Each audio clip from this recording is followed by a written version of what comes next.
Hello दोस्तों, स्वागत है आप सभी का आपके अपने यूट्यूब चैनल संबल स्टडीज़ में। मैं डॉक्टर एस.के. सचान और हम लोग डिस्कस कर रहे थे एवरेज के बारे में, औसत के बारे में। और आज उसी क्रम में हम आज उसकी अगली सीरीज़ में क्या करेंगे कि उसके कुछ जो है और प्रॉब्लम्स करके देखेंगे। हमने पहले इसका जो पहला लेक्चर था उसमें हमने इसके कॉन्सेप्ट के बारे में डिस्कस किया था, और उसका जो अगला जो उसका पार्ट 2 था, लेक्चर 2 था, उसमें हम लोगों ने डिस्कस किए थे कुछ क्वेश्चंस को। और आज हम फिर से कुछ और क्वेश्चंस जो नए तरह के क्वेश्चन हैं उनको हम डिस्कस करेंगे, जिससे कि सभी तरह के क्वेश्चंस आप लोगों को पता चल जाएं कि इनको लगाने का तरीका क्या है। तो आइए बढ़ते हैं हम अगले प्रश्न की तरफ। तो क्वेश्चन है, एक नया क्वेश्चन है कि विराट कोहली की बल्लेबाजी का औसत 9 पारियों का है। लिख लेते हैं इस क्वेश्चन को। विराट कोहली के बल्लेबाजी का औसत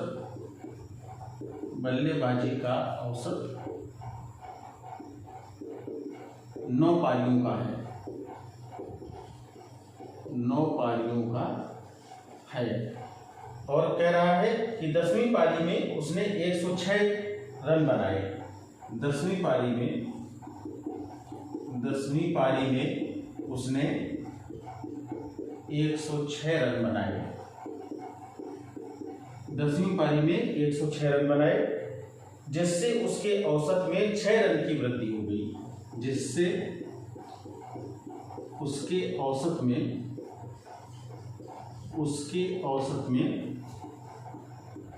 6 रन की वृद्धि हो गई।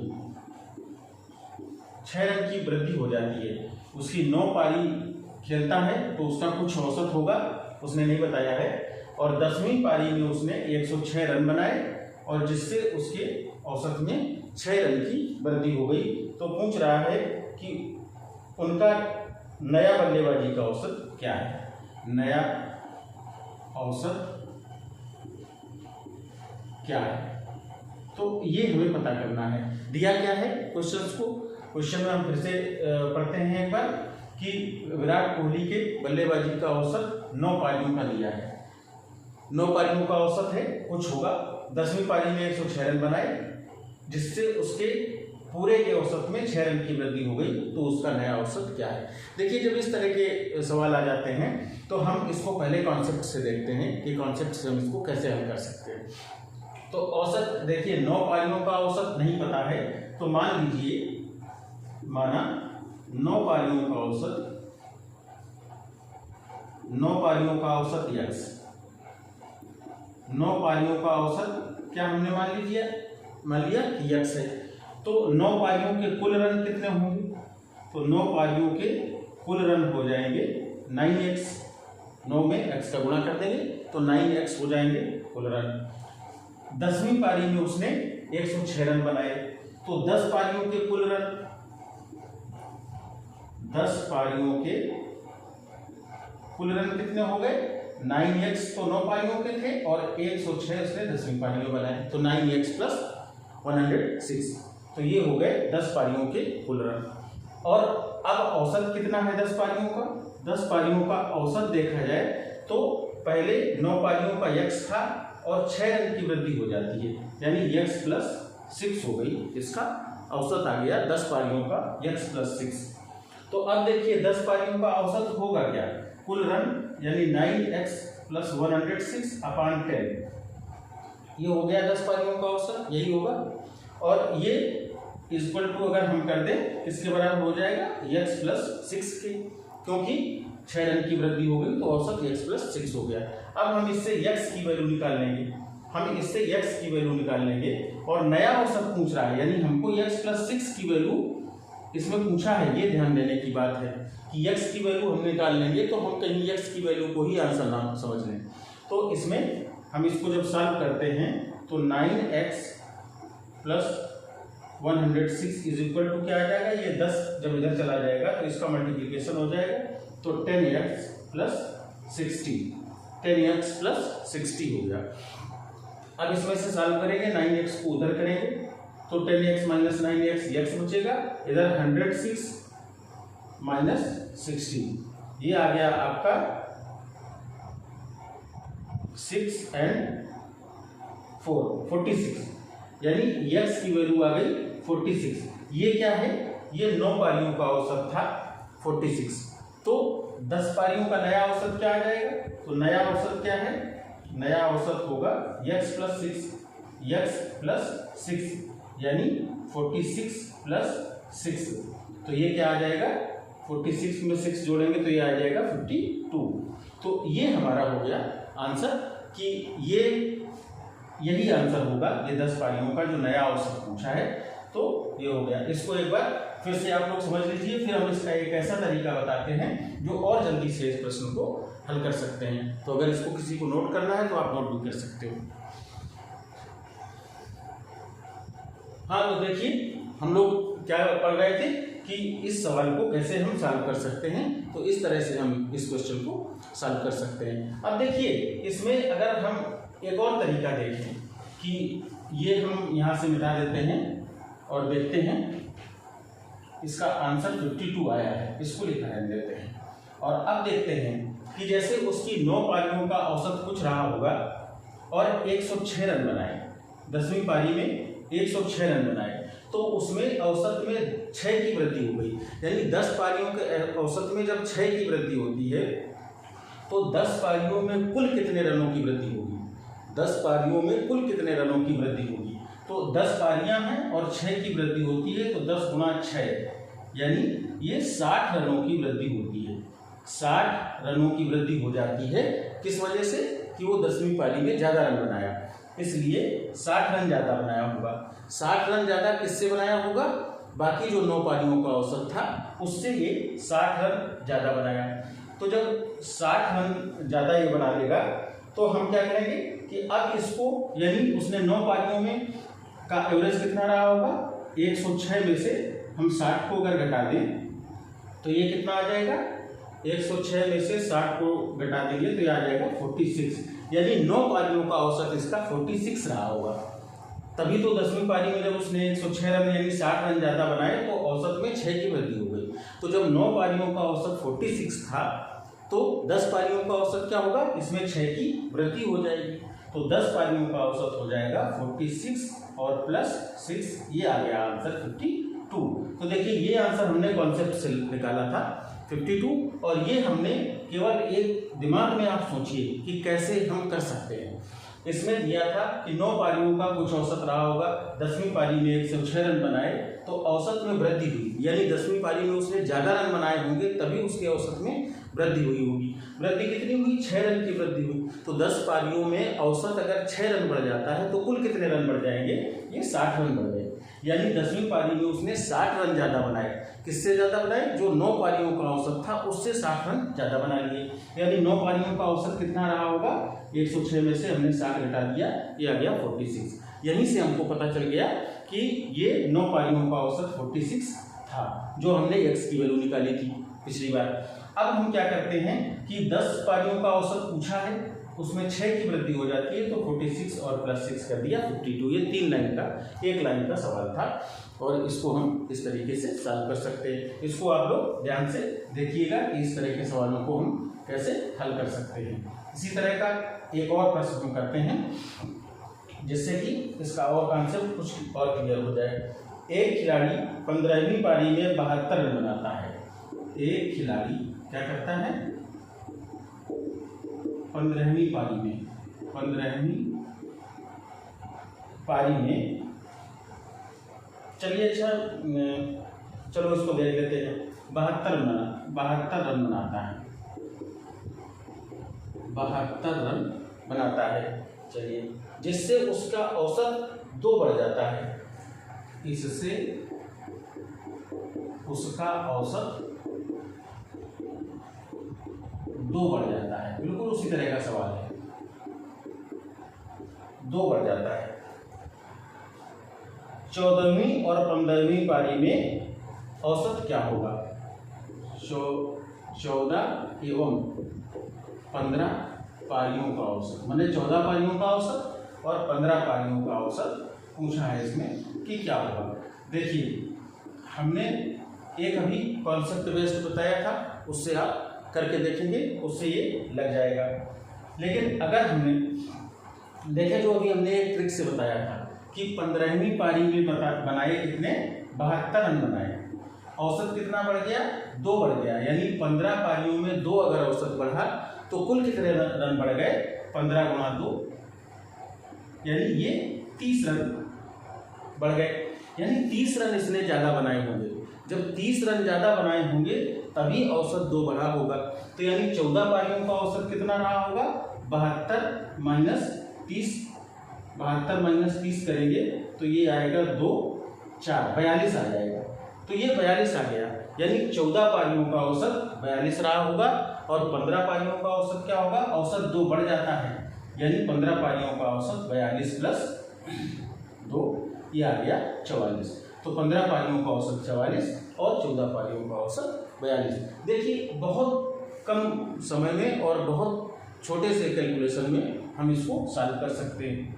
इसको जैसे पिछली बार देखा था कि आप जो है फिर अगर आप कॉन्सेप्ट से लगाना चाहते हैं तो आप 14 पारियों का औसत x मान लीजिए। जब 14 पारियों का औसत x होगा तो कुल रनों की संख्या 14x होगा।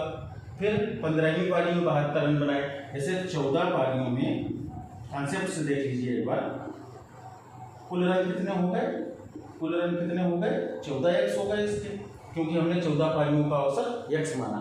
तो 14 पारियों में कुल रन कितने हो गए, 15 पारियों में कुल रन कितने होंगे, 15 पारियों में कुल रन कितना हो जाएगा, ये 14x प्लस 106 रन बनाए, नहीं सॉरी 72 रन बनाया इसने, 72 रन बनाया 15वीं पारी में, तो 14x प्लस 72 ये हो गए 15 पारियों के कुल रन। अब 15 पारियों का औसत क्या होगा, 14x प्लस 72 बटे 10 15, ये 15 पारियों का औसत होगा कुल रन बटे कुल पारियां। ये 15 पारी ये किसके बराबर होगा, जब 14 पारियों का हमने x माना था और 15 पारी में कह रहा है 2 बढ़ जाता है, तो ये x प्लस 2, ये x प्लस 2। अब हम इसको सॉल्व कर लेते हैं। इसको जब हम सॉल्व करते हैं तो देखते हैं कि ये आ गया 14x plus 72 is equal to 15x और प्लस 30, ये इतना आ गया। अब हम 14x को इधर ले जाएंगे तो x बचेगा, तो x इक्वल टू 72 में से जब 30 को इधर लाएंगे तो इसमें 72 माइनस 30 हो जाएगा और 72 माइनस 30 की वैल्यू आएगी आपकी 42, यानी x की वैल्यू आ गई 42। x हमने माना था 14 पारियों का औसत 42, देखिए यही हमने यहाँ पर 42 निकाला था, तो ये 42 आ गया। अब 15 पारियों का औसत क्या होगा, 2 बढ़ जाता है, तो 42 में प्लस 2 कर देंगे तो ये 44 आ जाएगा। तो यानी हम कॉन्सेप्ट से भी इसको लगा सकते हैं और हम एक बार समझ के देखें, अगर हमें औसत समझ में आ गया तो हम बहुत जल्दी इस सवाल को हल कर सकते हैं। तो इस तरीके से हमने ये 2 सवाल हमने बताए जिसमें ये क्रिकेट से संबंधित या रनों से संबंधित सवाल आपके औसत में हमेशा प्रतियोगी परीक्षाओं में पूछे जाते हैं। अब आगे बढ़ते हैं, इसमें और एक तरह का सवाल जिसमें जो है हम देखते हैं कि 22 अवलोकनों का मात्र 35 है। 22 अवलोकनों मतलब ऑब्जर्वेशंस का मात्र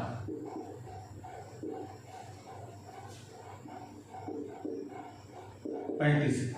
22 अवलोकनों का मात्र 35 है। बाद में यह पता चला कि 16 और 24 को 31 और 42 के रूप में गलत समझा गया। अब देखो बाद में, पहले सवाल को लिख लेते हैं। यह पता चला कि 16 एवं 24 को 31 एवं 42 के रूप में 31 एवं 42 के रूप में गलत समझा गया।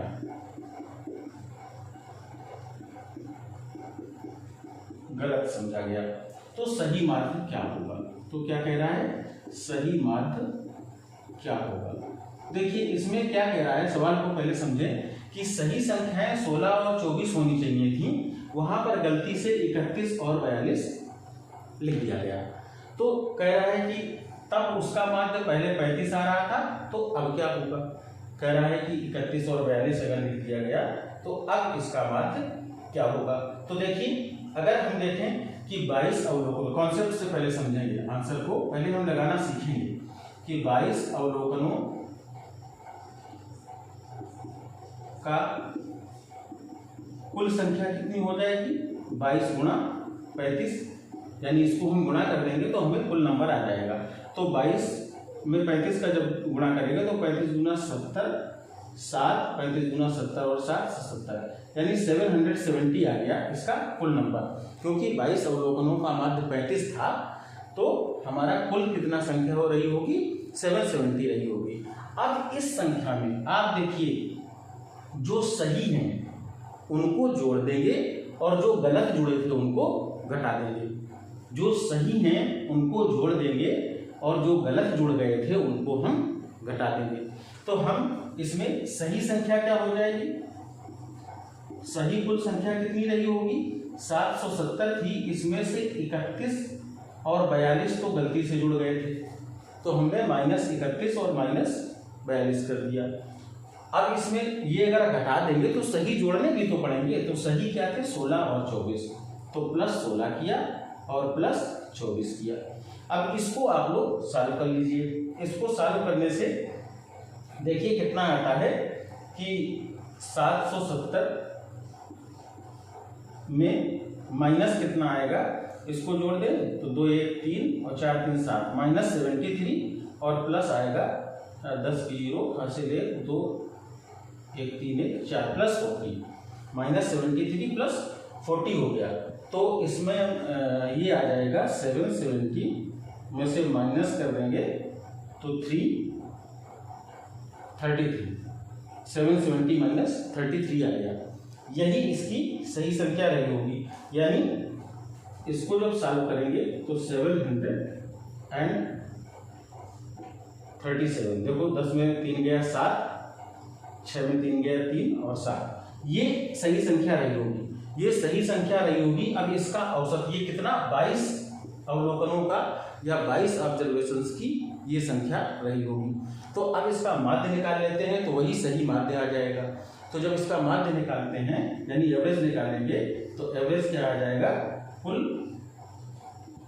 संख्या बटे 22। अब देखो ये 11 से शायद कट रहा होगा, 11 छक्का 66 और 7 73 और 11 सत्ते 77, तो 11 से कट जाएगा 67/2, 11 दूनी 22, ये 67/2। जब इसको सॉल्व करेंगे 2 त्रिका 6, 2 त्रिका 6 तो 2 पंचे, ये 33.5 आ गया, ये 33.5 आ गया। तो अब देखिए ऐसे हमको पता चला कि ये 33 क्या था, 35 था, लेकिन सही होना चाहिए 33.5, क्योंकि छोटी संख्याएं थीं जो छूट गई थीं और इनकी जगह पर कुछ बड़ी संख्याएं जुड़ गई थीं। तो जब बड़ी संख्याएं जुड़ गई थीं तो जब हम सही करेंगे तो छोटी संख्याओं को जोड़ने पे इनका जो एवरेज होगा वो भी कम हो जाएगा। ये इसका कॉन्सेप्चुअल पार्ट है, इसको आप लोग ध्यान से समझ लीजिए। अभी मैं एक और मेथड बताने जा रहा हूँ जिससे आपको ये सवाल बहुत ही आसानी से सॉल्व हो जाएगा और इसमें इतना कैलकुलेशन ना तो गुणा भाग करना पड़ेगा और ना ही जोड़ घटाव करना पड़ेगा। तो चलिए देखते हैं कि कैसे आएगा। देखिए सही अंक और गलत अंक, देखो भाई सही क्या थे, 16 + 24 ये सही था, इसको जोड़ दें अगर तो 6 4 10 और 2 1 3 1 4, 40 आ गया। और गलत क्या थे, 31 + 42, यानी 2 1 3 और 4 3 7, 73। तो 73 हमने जोड़ दिया किसकी जगह पर, 40 की जगह पर। तो कितना ज्यादा जोड़ा हमने, हम ये देखेंगे कि हम कितना ज्यादा हमने संख्या को जोड़ दिया। तो 73 - 40 ये कितना आ गया, 33, ये 33 आ गया, यानी 33 हमने ज्यादा जोड़ा था। जब 33 ज्यादा जोड़ा था तभी हमारा एवरेज ज्यादा आ रहा था, यानी जब हम 33 कम जोड़ेंगे तो हमारा एवरेज घटेगा। अब एवरेज कितना घटेगा, 33 कितने 22 ऑब्जर्वेशन थे। तो 33 का क्या इफेक्ट पड़ेगा 22 में, कितना एवरेज आएगा 33/22, यानी इतना हमारा ज़्यादा जुड़ा हुआ है, इतना एवरेज में ज़्यादा आया हुआ।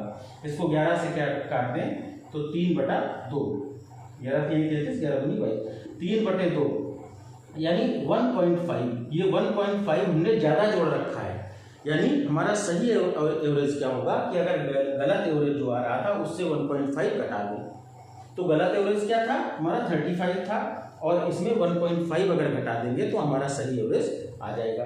तो हम जब 35 माइनस 1.5 करते हैं तो ये 33.5 आ जाता है। देखिए ये आंसर आ गया, और ये आंसर भी वही था, उसमें हमने इतना कैलकुलेशन किया था और इस तरह के मेथड में हमको कैलकुलेशन कम करना पड़ा। देख लीजिए इसको एक बार फिर से, अगर ये बात दिमाग में बैठ गई तो आप ये समझिए कि औसत का कोई भी सवाल आपको बहुत आसानी से और बहुत अच्छी तरीके से आप सही सॉल्व कर सकते हैं। कि इस तरह के सवालों में जब भी आ जाए तो आप ये देखिए कि 22 ऑब्जर्वेशन थे, जिसमें 16 और 24 के स्थान पर 31 और 42 जोड़ दिया गया था, यानी हमने ज़्यादा बड़ी संख्याएं जोड़ी थी, और इन 22 का औसत 35 था।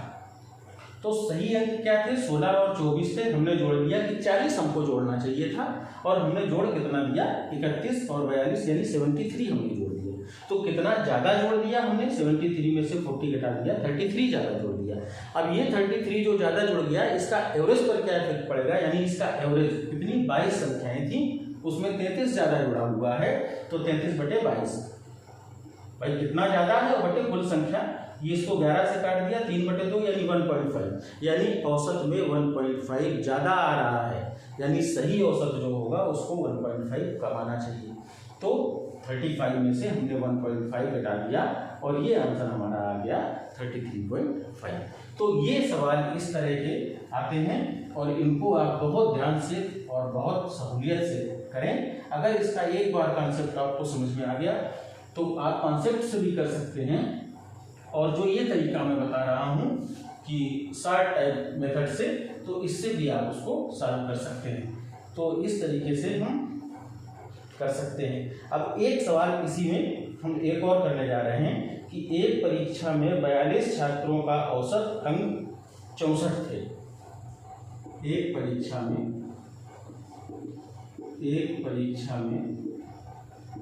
42 छात्रों के औसत अंक 64 थे। ठीक, 42 छात्र थे, उनका औसत कितना था 64 था। बाद में पाया गया कि 3 छात्रों के अंक क्रमशः 64, 42 एंड 26 के वास्तविक अंकों के बजाय क्या था, इसमें भी बाद में पाया गया कि 3 छात्रों के अंक क्या क्या जिनके अंक थे 64, 42 एंड 26, 64, 42 एंड 26 के स्थान पर क्या लिख दिया गया, इतने, मतलब ये सही संख्याएं थी कि वास्तविक अंकों के स्थान पर, ये वास्तविक थे, इनके वास्तविक अंकों के स्थान पर 72, 58 एंड 44 के रूप में गलत तरीके से पढ़ा गया। 72, 58 एवं 44 के रूप में गलत तरीके से पढ़ा गया। तो कह रहा है कि सही औसत बताओ, सही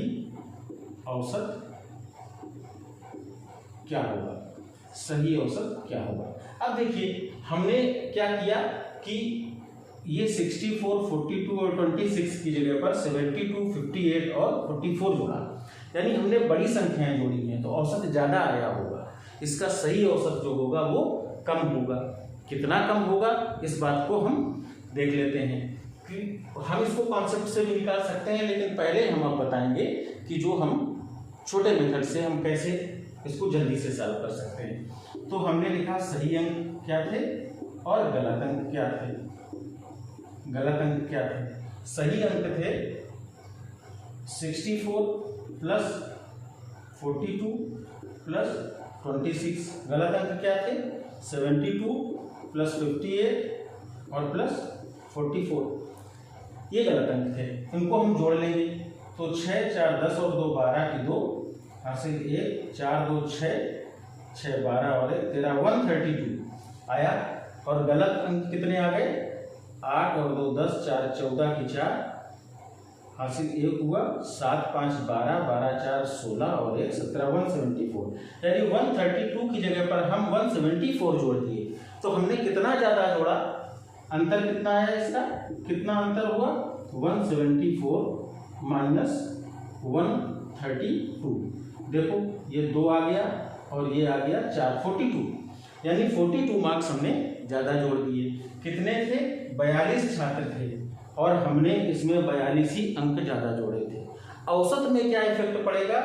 कुल अंक 42 ज्यादा जोड़े, संख्याएं कितनी थी? 42, छात्रों की संख्या 42 थी, यानी औसत में पड़ेगा 1 का अंतर। यानी औसत 1 कम होना चाहिए, क्योंकि छोटी संख्याओं की जगह पर हमने बड़ी संख्याएं जोड़ दी थी, औसत ज्यादा आ गया था, औसत 64 आ गया था। तो सही औसत क्या होगा? सही औसत देखिए क्या आ जाएगा? 64 और माइनस 1 कर देंगे तो ये आ जाएगा 63 और यही आपका होगा आंसर। ये हमने बहुत कम कैलकुलेशन में आप इसको निकाल सकते हैं। अब अगर इसको आप उस तरह से लगाएं कि हम तो कॉन्सेप्ट से लगाएंगे, ये हमको याद नहीं रह रहा है, या ये जबकि ये तरीका बहुत अच्छा है, अगर इसको आप सीख गए तो आपका औसत का सवाल बहुत जल्दी होगा और गलत नहीं होगा कभी भी। तो अब आप देखिए, हमने क्या कहा था कि इस तरह के सवालों में कॉन्सेप्ट जब हम लगाते हैं तो 42 छात्रों का औसत कितना था? 64 था। तो हम क्या करेंगे कि इसके कुल अंक निकालेंगे। जब हम कुल अंक इसके निकालेंगे तो 64 कुल अंक कितने आ जाएंगे? 64 इंटू 42। अब देखो इसका गुणा करना पड़ेगा। 2 चौको 8, 2 छक्का 12, 4 चौको 16 की 6 हासिल 1 4 छक्का 24 और 25। इसको जोड़े तो 8 6 2 8 6 और 2 यानी 2688 2688। ये कुल अंक आ गए 2688। अब इसमें से हम गलत अंकों को घटा देंगे। गलत अंक क्या थे? गलत अंक ये थे हमारे 72, तो 72 घटा दिया, माइनस 58 घटा दिया, माइनस 44 घटा दिया। अब ये हमने गलत अंक तो हटा दिए। अब सही अंकों को जोड़ना है। तो सही अंक क्या थे? प्लस 64 प्लस 42 और प्लस 26। जब हम इसको सॉल्व करना पड़ेगा, अब हमको इसको सॉल्व करना पड़ेगा। तो जब हम इसको सॉल्व करेंगे तो हमारे पास आ रहा है, इसको सॉल्व करने पे 2646 आ रहा है। देखिए कुल अंक 2688 हमने जोड़े थे और होने कितने चाहिए? 2646 होने चाहिए। तो 2646 होने चाहिए। ये 42 छात्रों का है। अब इनका सही औसत यानी सही हमारी संख्या तो कुल योग 2646 आ गया, तो औसत 2646 डिवाइडेड बाई 42। और जब हम इसको सॉल्व करेंगे तो इसको जब हम काटेंगे तो पहले 2 से काट लीजिए या 7 से देख लीजिए। अगर 7 से कट रहा हो तो 7 से काट लीजिए, तो 6 से काट लीजिए, ये कईयों से कट जाएगा। तो 6 सत्ते 42 और 6 चौको 24, 6 चौको 24 और 6 4 4 6। अब 7 से देख लो एक बार काट के।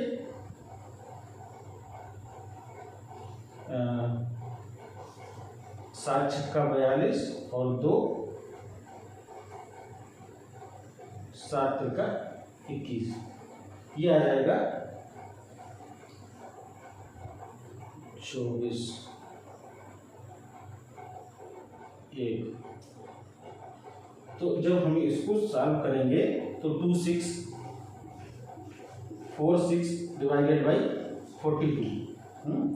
तो अब इसको हम काट रहे थे, हम 7 से डिवाइड कर रहे थे,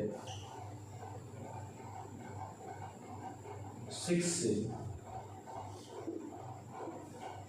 6 चौको 24, 2, 6 चौको 24, 6 कम 6, 441 आ गया अपन 7 आ गया। अब इसको फिर हम 7 से भाग देंगे तो 7 त्रिका 7 छक्का 42 और 7 त्रिका 21, ये 63 आ गया। तो अब हम इतने कैलकुलेशन के बाद यहाँ पर 63 निकाल पाए हैं, जबकि वहाँ पर हमको तुरंत हमने इसको आंसर को निकाल लिया था।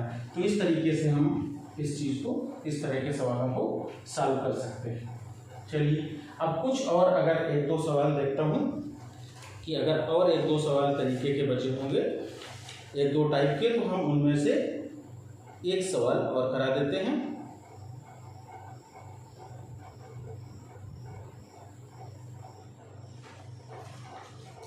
एक कक्षा में 40 छात्रों की औसत आयु का औसत 8 वर्ष थी। यदि शिक्षक की आयु शामिल कर लिया जाए तो औसत 1 वर्ष बढ़ जाता है। देखिए, एक कक्षा में 8 छात्रों की आयु का औसत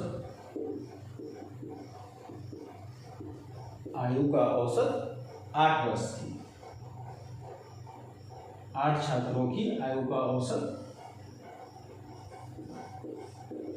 8 वर्ष थी। यदि शिक्षक की आयु शामिल कर लिया जाए, यदि शिक्षक की आयु शामिल कर लिया जाए तो औसत 1 वर्ष बढ़ जाता है। तो औसत 1 वर्ष बढ़ जाता है। 1 वर्ष बढ़ जाता है। तो शिक्षक की आयु क्या होगी? शिक्षक की आयु क्या होगी? अब देखिए, अगर हम इसको थोड़े से दिमाग लगा कर सॉल्व करें तो 8 छात्रों की औसत आयु 8 वर्ष थी। तो चाहे हम इसको पहले हम कॉन्सेप्ट से देखते हैं, भाई 8 छात्रों की औसत आयु 8 वर्ष है, तो कुल आयु क्या हो जाएगी? 8 छात्रों की कुल आयु कितनी हो जाएगी? 8 गुणा 8 यानी 64 वर्ष हो गई। माना शिक्षक की आयु x वर्ष है, शिक्षक की आयु x वर्ष है, तो शिक्षक प्लस विद्यार्थी, शिक्षक प्लस छात्रों की कुल आयु क्या होगी? ये हो जाएगी 64 प्लस x। भाई शिक्षक की आयु x वर्ष है और छात्रों की कुल आयु 64 आ गई थी, तो टोटल आ गया 64 प्लस x। अब इनका अगर औसत देखा जाए तो 64 प्लस x अपान 9, क्योंकि शिक्षक 8 छात्र थे और 1 शिक्षक था, तो कुल संख्या हो गई 9। तो 64 प्लस x अपान 9, इससे क्या होगी कि औसत आयु 8 वर्ष थी और बाद में 1 वर्ष बढ़ गई, यानी अब औसत कितना हो गया? 9 वर्ष हो गई, क्योंकि खाली छात्रों की औसत आयु 8 वर्ष थी और शिक्षक की भी मिला दिया तो 1 वर्ष बढ़ गई, यानी 8 और 1 9 वर्ष हो गई। अब हम इससे इस सवाल को, इस इक्वेशन को सॉल्व कर सकते हैं कि 64 plus x is equal to 81। तो x की वैल्यू निकालेंगे तो 81 माइनस 64, तो 81 में से 64 घटा देंगे। तो देखिए 64, 6, 70, 10, 80, 18, तो ये आ जाएगी x की वैल्यू इसमें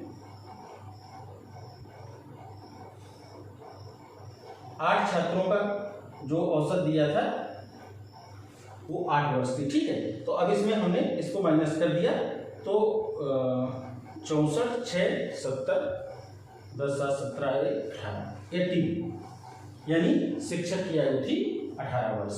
ये हमने निकाल लिया यहाँ से हमने इसको निकाल लिया। तो इस तरीके से हम इसको सॉल्व कर सकते हैं, या हम इस तरीके से भी देख सकते हैं कि 8 छात्रों की औसत आयु 8 वर्ष थी और जब शिक्षक की आयु उसमें शामिल हो गई तो 1 वर्ष बढ़ जाता है, यानी 9 वर्ष बढ़ गया।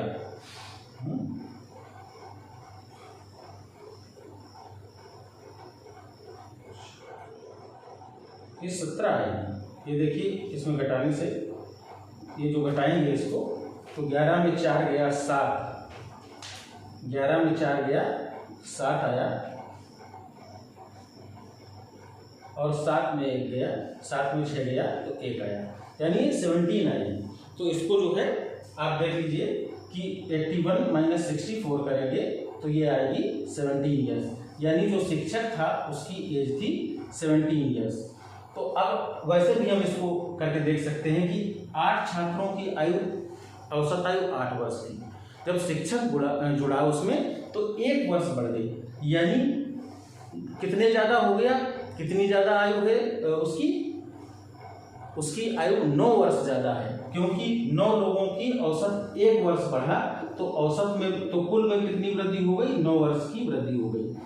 9 व्यक्तियों की आयु में औसत आयु अगर 1 वर्ष बढ़ती है तो कुल कितनी आयु ज़्यादा हो जाएगी, 9 गुणा 1, यानी 9 वर्ष ज़्यादा हो गई।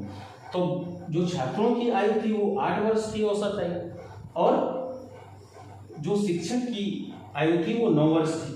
तो इसका औसत में कितना अंतर पड़ा होगा, 9 और प्लस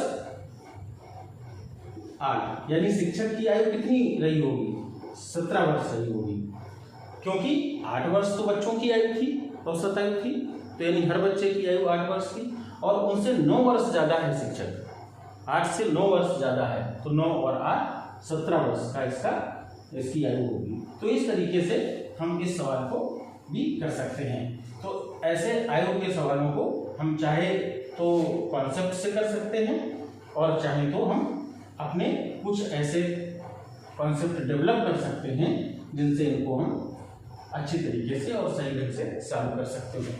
तो देखिए, अब ये मुझे लगता है कि हम लोगों ने हर तरह के सवालों को सॉल्व कर लिया है, और औसत के अब सारे सवाल लग जाने चाहिए। आप लोग प्रैक्टिस करिएगा, जितना ज़्यादा प्रैक्टिस करेंगे आप, जो भी आपके पास गाइड है, बुक है, तो उससे आप प्रैक्टिस करेंगे, जितना ज़्यादा प्रैक्टिस करेंगे आपको उतना ही ज़्यादा परफेक्शन डेवलप होगा। तो आज की क्लास यहीं खत्म करते हैं। So it is all for today, thank you. तो दोस्तों, अगर ये जानकारी आपको अच्छी लगी हो तो आप इस चैनल को लाइक करिए, सब्सक्राइब करिए, और अपने और दोस्तों को शेयर करिए। So it is all for today, thank you.